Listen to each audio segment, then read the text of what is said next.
Today we're going to finish up the first set, the first packet that you guys received from the internet.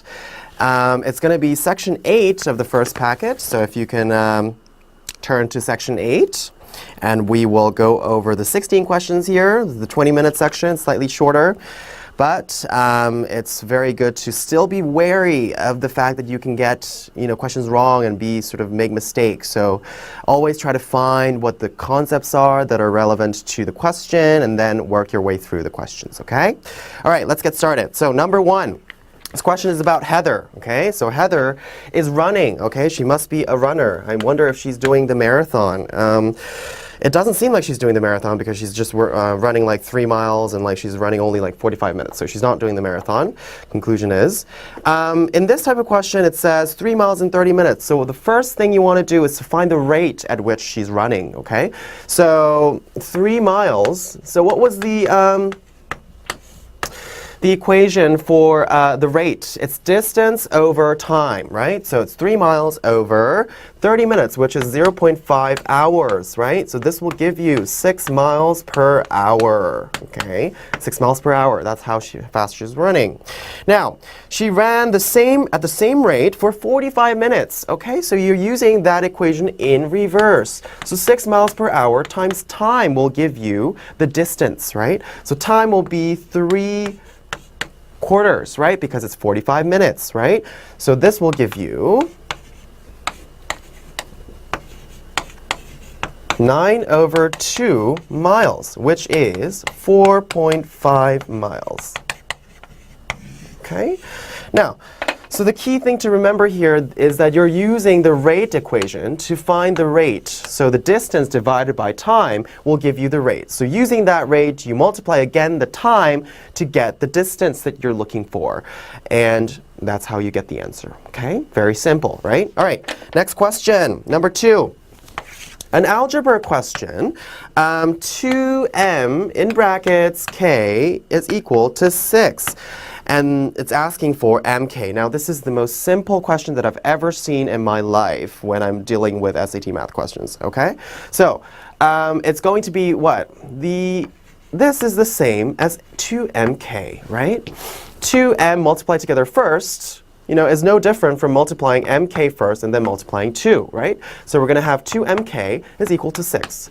So mk is equal to 3, okay? Key point that you need to remember is that even though there are brackets, in the midst of multiplication, you can change those brackets into other brackets, namely like this or like this, right? It doesn't matter. The order in which you multiply a number of numbers doesn't change the value at the very end, okay? So in this case, we can just write 2mk is 6, and then mk is 6, okay? All right, very good. Number 3.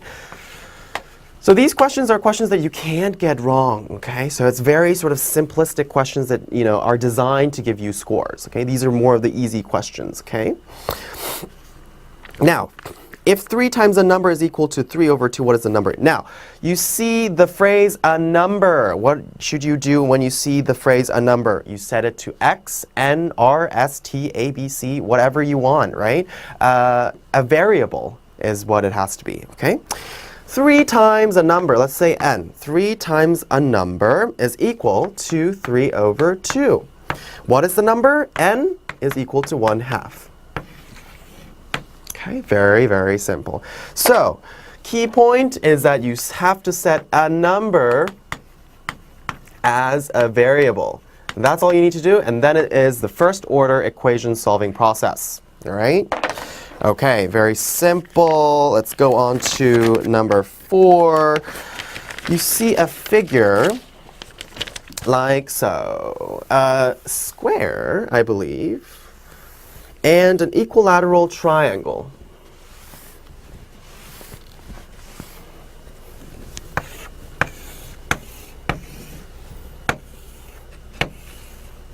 Okay, and we have A, B, C, D, E.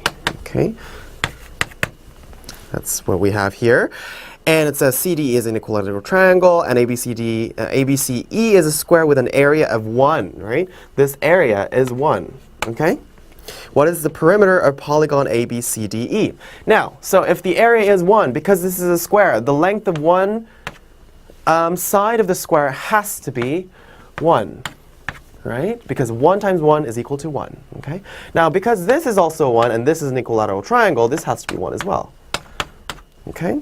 And we're looking for the perimeter of this sort of pentagon, right? That should be 1, 1, 1, 1, 1. So 5, right? 5, okay, will be your answer. Okay? Very simple. Now, number 5. On the number line above, the tick marks are equally spaced and their coordinates are shown. Of these coordinates, which has the smallest positive value, right? Smallest positive value. So you're trying to look for a number that has the smallest positive value. So what do you have to do here? A, B, C, D, E, right? So A, B, C, D, E. How many sections are there between -8 and 10? 1, 2, 3, 4, 5, 6, right? 6 sections. So, and the distance, the whole distance between these two is going to be what? 10 minus -8. So that is going to be 18. So these small sections each are going to be what? 3, 3, 3, 3, 3, 3. Okay? And you want to know which has the smallest positive value. So it has to be a positive number, and it has to have the smallest positive value, right? So this value here will be what? 1, because it's 9, and we're subtracting 9 from 10, right? If we go one more, it's going to be -2, so that's a negative number, so we can't do that. So this is the smallest positive value you will ever find within this setting, C. Okay? Very simple. So the key point here is what? Find the total distance between 2 points, and if there are other ambiguous sort of like points in between that have the same distance, find the distances of each of the individual sections. Okay? And then see which one satisfies the conditions that are required in the question. Okay? All right. Let's look at number 6. Number 6, if x is the median of the 7 numbers listed above, which of the following could be the value of x, right? So the median, now we have to know what the median is, okay? 6. Median is what we covered before. It's the middle value, right? You take off values, you set an array of numbers in order of rising sort of characteristic. So it goes from 1, 1, 2, 3, 4, 5, 6, 7, or something like that. And then you take out, elements from each side one by one until you get 1 or 2 numbers at the center. If it's 2 numbers, you take the average of those 2 numbers, correct? Yes, very good. So we have to list these numbers in order of rising order, okay? So 3, 4, 10, 15, 18, 21, right? 1, 2, 3, 4, 5, 6, 1, 2, 3, 4, 5, 6, okay? Now, we're going to plug in x so that it's going to be what? The median, right? So the median has to go in here, x, right? 1, 2, 3, we take out this. So if x has to be the median, then x has to be between 10 and 15, right? 10 and 15. Now, what is the only number that is between 10 and 15? D, okay? 14, okay? All right, so the key point here is what? To know at first what the median is, right? And then write the numbers in order of rising numbers, okay? And then see where x has to go into and see what ranges of x, 10 to 15, between 10 to 15, and then choose the number that satisfies those conditions, okay? Very simple, right? All right, let's go on to the next question. Number 7, okay, 2 spheres. Now what's a sphere? Sphere is it's like the, It's like the Earth. The Earth is a sphere, okay? So it's sort of like, it's like a ball, okay? A ball that has a radius that's like, you know, everywhere is the same with respect to the center is a sphere, okay? Now, two spheres, one with radius 7 and one with radius 4, are tangent to each other. If P is any point on one sphere and Q is any point on the other sphere, what is the maximum possible length of PQ? Okay, so all we need to do is to draw these two circles and say that this is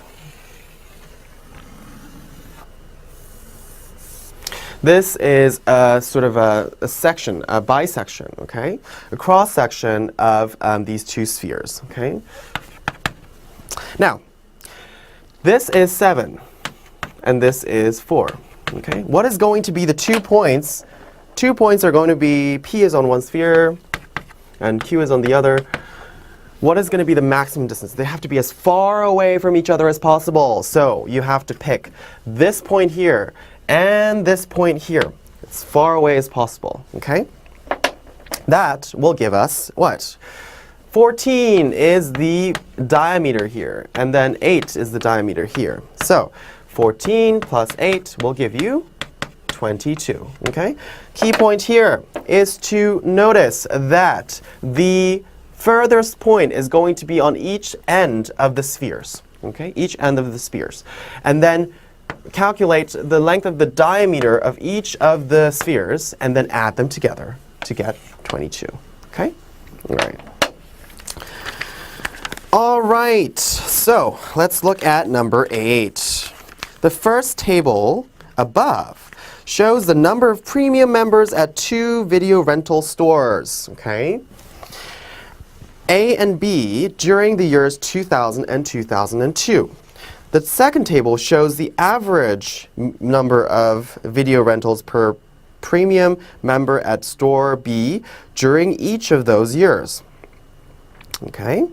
Now, based on this information, which of the following best approximates the total number of video rentals per premium members at store B during the years 2000 and 2002? Okay? So, we're looking at only store B, right? Only store B. So we don't have to even think about store A. Okay? Now, so the total number of video rentals by premium members at store B during 2000 and 2002. So average is total divided by number of elements, right? So we can get the total by multiplying the average with the number of elements, right? The number of elements is shown in the first table, the number of premium members, okay? Number of premium members. So we do it for each of the years individually. So let's look at 2000. Year 2000, the millennium, right? I was with my dog when the millennium changed. I remember that moment vividly. The dog was very excited as well that it was the year 2000. I'm not kidding, yeah. Okay, so year 2000. 12 rentals, right? That is the average. So average times number of elements, 500. You see it in store B, right? 500 premium members in 2000, okay? And then plus, what do? 15 times 1,000, okay? And then what? 20 times 1250 is going to give you the total number of video rentals that store B did by premium members in the years 2000 to 2002. So this is going to be 2000, this is going to be 2001, and this is going to be 2002. Okay? Now, so key points is to realize that the average goes along with this equation. And in order to get the total, we can also use this in reverse and say average times the number of elements, we're going to get the total, okay? So the total for each of the years is calculated, and adding them up together, we're able to get the answer, Okay, so I'll leave this up to you. Leave this up to you to do the calculations, check the answers, and this would be sufficient for you to know how to solve this question. Okay. Now, let's go on to the next page. So this question actually has a very sort of, it's trying to trick you with this this diagram, right? Because it says that E is the midpoint of A and B, AB, but it doesn't look like it, does it? No. So let's draw a picture by ourselves and see what it looks like. So midpoint has to be here, midpoint has to be here, like that, right? And this is E, A, B, D, C, okay? And AB and AC are the same, okay? Okay. Now, if AE is X and ED is equal to 4, what is the length of BC? Now you can use ratios with this, ratios. So how do you do this? X to 4 is equal to 2x to y. And y is the thing that we're looking for, okay? X is going to vanish when we do our calculations, okay? Look at this. 8x is equal to xy. X disappears. Right? So 8 is equal to y. This is how you would get y in terms, so this is what we put as y, okay? And that would be 8. Okay? All right. Moving on to the next question. Piece of rope, okay? Piece of rope. What are they doing with a piece of rope? Let's see. A student was given a piece of rope and told to cut it into 2 pieces, keep one piece and pass the other piece to the next student. Each student was to repeat this process until every student in the class had exactly 1 piece of rope. Which of the following could be the fraction of the original rope that one of the students had? Okay, so let's look at a pattern. There has to be a pattern, right? So the key point is pattern, okay? Trying to find a pattern of the fractions that these students are going to get. So the first student is going to get half, right? Second student is going to get a quarter. Third student, an eighth. Fourth student, the 16th, right? Now, what are sort of similar about these numbers? They are exponents of 2, okay? So this goes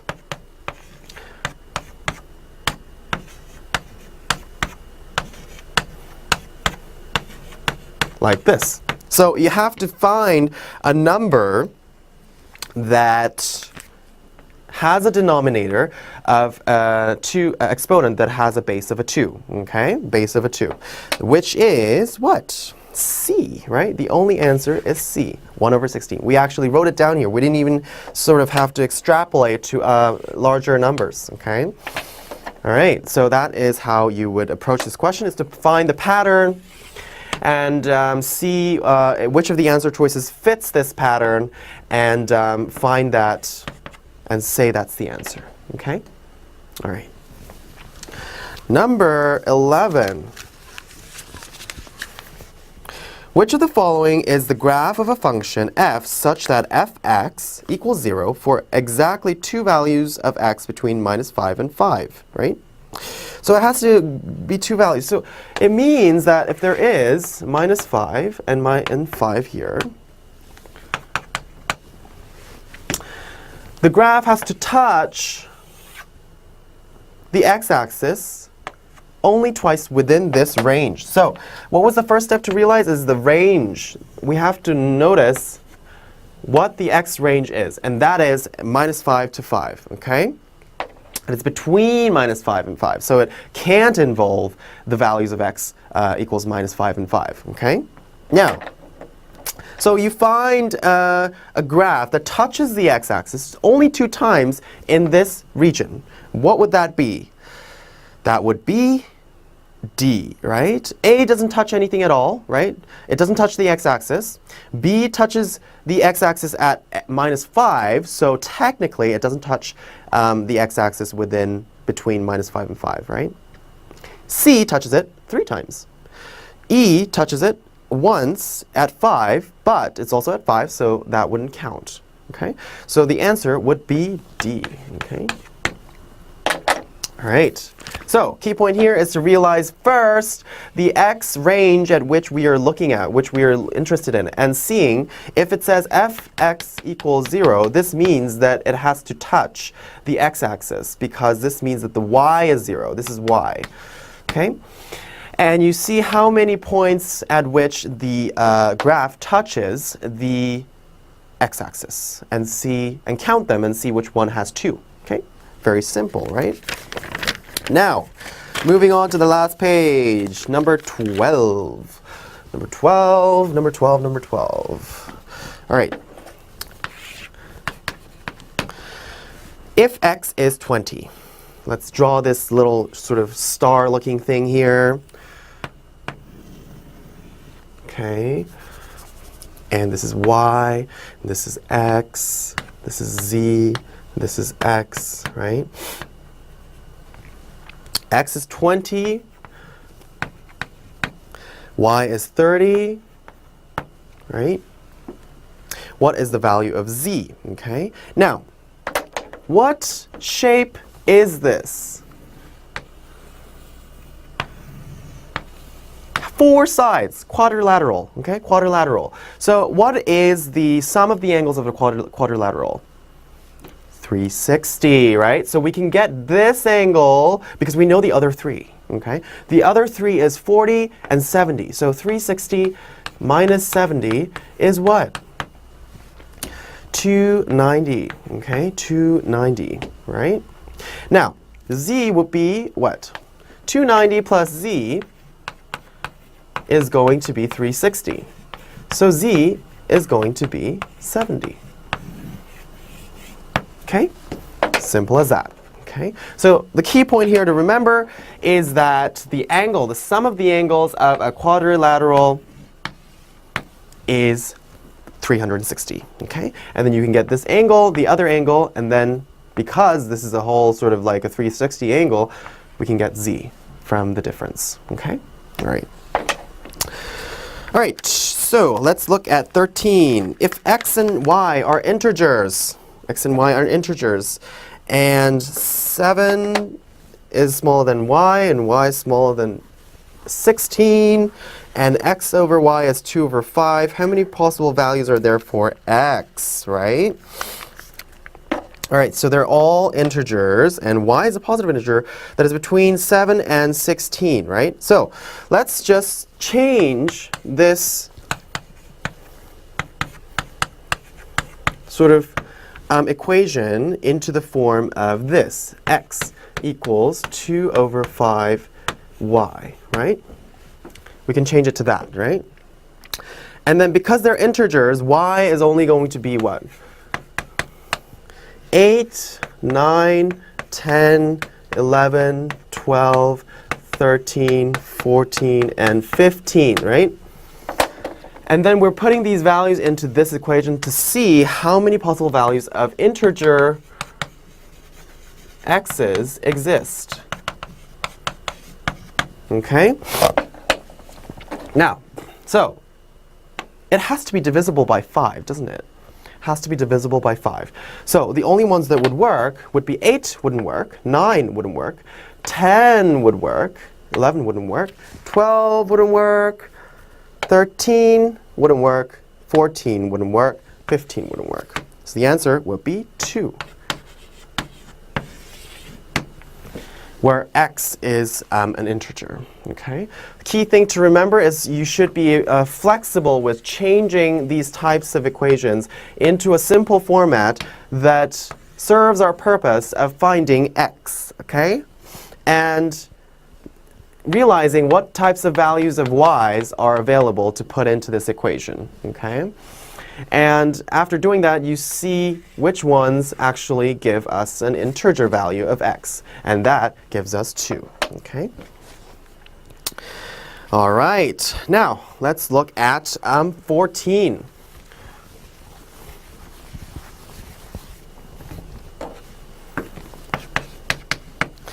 point O is the center of both circles in the figure above. If the circumference of the larger circle is 36, and the radius of the small circle is half the radius of the large circle, what is the length of the darkened arc, right? Darkened arc, okay.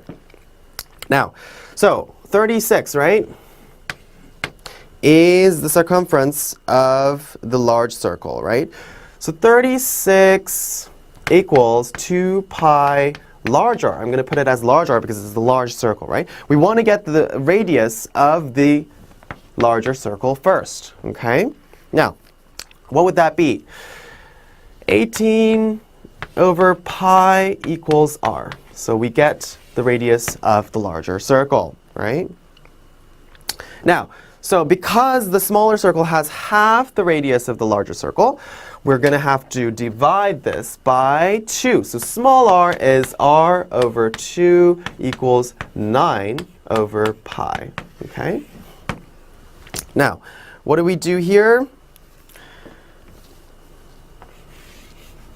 Let's find the circumference of the smaller circle, right?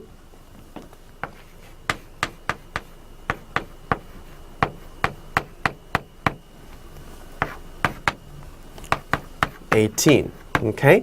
18, but are we done here? We have an angle of 80 degrees, right? So we need to be able to find what the arc length is for the 80-degree portion, not the entire thing. So how we do this is we multiply this, 80 over 360. So this is the total angle around, and then 80 is what we're sort of asked for, right? 80 degrees. Yeah, 80 degrees, okay? So,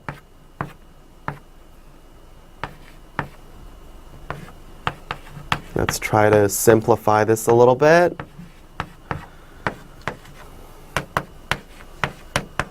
Four, okay? 4. This is how you would approach this question, okay? So let's go over the key points one more time. Find the radius of the larger circle and use the information that the smaller circle is half that radius, so you get small r. And then find the circumference of that smaller circle to be 18, and then use this 80 over 360 in order to find the fraction of the arc, okay? Fraction of the entire circumference to find the length of the arc, okay, which is 4. All right, everybody understood? All right, let's move on. 15.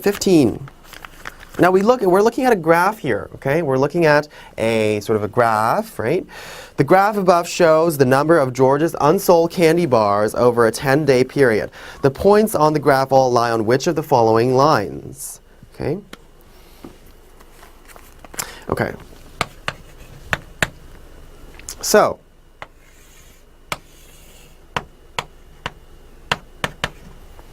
you can actually try to, there's 2 ways of doing this. You can actually try to get the equation, but you know, because it's a straight line, it's going to follow this type of format, right? And b is always going to be what? The y-intercept. So we know that b is equal to plus 120, okay? Now let's see here. Now, which ones have plus 120? So it is B, D, and E. Okay, B, D, and E. Now, so the lines, so the dots kind of go like this, right? Now, does this have a negative? So this is the first step, trying to find this. Second step is to see if the A is smaller or negative, or negative or positive. It's negative, right? Because it's going this way, right? So which ones should we calculate and choose? We can't choose B because it has 10x, right? A is 10 in B, so it doesn't fit with our selection of A having to be negative, right? So we know that it's D or E, okay? Now it's asking for the actual slope. Let's find the slope. Rise over run.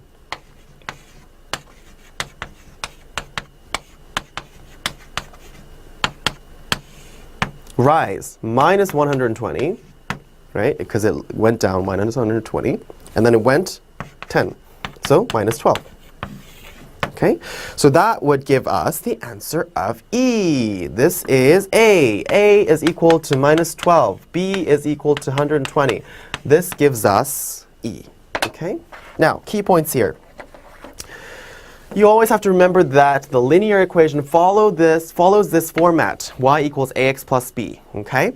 And then you can determine whether or not the slope is positive or negative, okay? And then you can finally get the value of the slope by using rise over run, okay? Which is minus 12 in this case, okay? And then you find the right answer using this information, okay? All right, let's look at number 16. Number 16.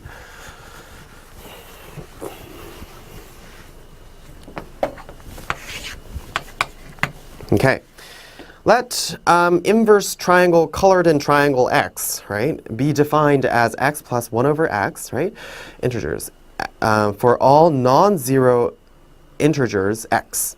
If inverse blacked triangle x is equal to t, where t is an integer, which of the following is a possible value of t, right?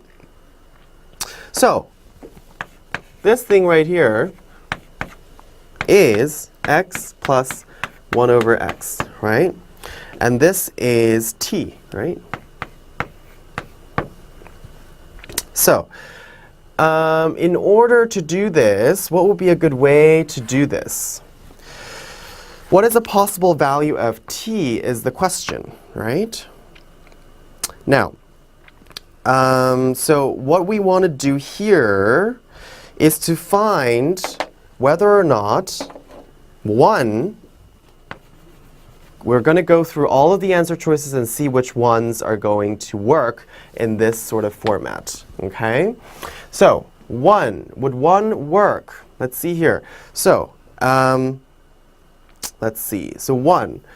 Would 1 work? If we put if we put 1 here and we put 1 here, it's going to be 2, right? And if we put 2, it's going to become too big, right? Now, if we put minus 1 and minus 1 here, it's going to be minus 2, right? And then if we put minus 2, it's going to become too big, right? I mean, as in too small, right? So 1 would not work, okay? 1 would not work. 0, okay, 0. If x, so we put in like, so let's try to put in like numbers here. 1, x equals 1, and x equals 2, and x equals minus 1, and x equals minus 2, okay? So this gives us values of what? This is 2, right? 1 over 1 is 2. This one is 2 plus 1 over 2, so it's something like 5 over 2, right? This will be what? Minus 2, okay? Minus 2. And this will be minus 2 minus 1 over 2, so it's minus 5 over 2, okay? Now, we already see the answer, don't we? It is D, because we have found that x minus 1 gives us a value of minus 2, right? So in this case, what you need to remember to do, because it says non-zero integers,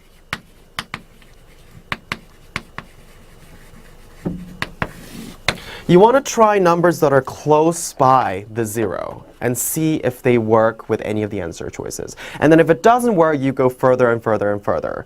Like you try 3 and minus 3 and 4 and minus 4 and see if they work, okay? So this is more of a plug-in question, okay? More of a plug-in question. So because it's non-zero, you do 1, you do 2, and then you do minus 1 and minus 2 to see the vicinity of the numbers that, vicinity of 0. Trying numbers in the vicinity of 0, okay? So you should be able to find possible values of t when you have plugged in values for x, all right? All right, so number 16 was the last question of this section, and also the last section of the packet itself, okay? So the next lecture, we're going to go over the second set, the second packet that you received from the internet website. And we're also going to go over, in the same format, all of the questions, see which concepts are used in each question and see what is the quickest way to solve each of the questions in the most efficient manner. Okay, so I hope you guys enjoyed this lecture. I will see you next class for the second set, and goodbye until then. Have a great day.